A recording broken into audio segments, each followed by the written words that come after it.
The sun hadn't risen yet, but Iscariot readied himself for the day ahead. His jeans were vintage brown, his sweater porcelain white with amber buttons at the neck.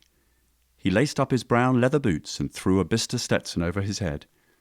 He grabbed his bag, which he prepared during the night, and tossed it over his shoulders.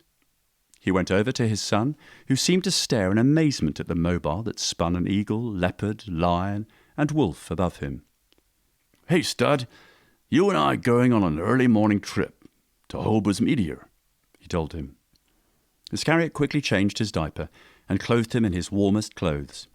The outer shell of Hans's onesie was a breathable nylon, and comforting him inside the shell was the warmth from the fur of an Arctic fox. Iscariot put the smallest of hats over his son's head, gave him a wink, and tucked him pleasantly into the carrier that was strapped across his chest.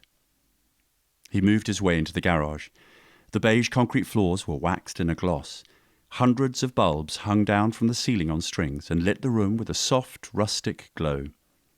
Iscariot walked past his matte black hoverbike, then glanced over at his wife's classic carriage, but quickly turned away. Remembering her was like knotting his throat with a tweed rope, tighter and tighter. It collapsed his airways until it would break, releasing the dam of tears he'd been holding back and letting them flow down his face. He fixed his eyes on an antique. It did not float like a balloon in the sky, nor project an image on a screen. It had tyres made of rubber and was powered by gasoline. The car was hot rod red with white stripes that raced down its sides. On warm days, the roof would fold in, and if he were daring, on the cold days too. Its leather seats were cracked, its wooden steering wheel weathered. There were no buttons to push or screens to see, only two knobs, one to play music, the other to warm the car on days the world blistered your marrow. Iscariot swiped the key from the dash and ignited the engine, and like an earthquake it rumbled. He put the car in drive and let the monster bellow. He rode in the quiet. The low rumble of the engine filled the streets, and the breathing of his son filled the car. Iscariot's mind was blank. His ears had no notes, nor did his eyes see the road, yet he drove to what he believed would be his destiny.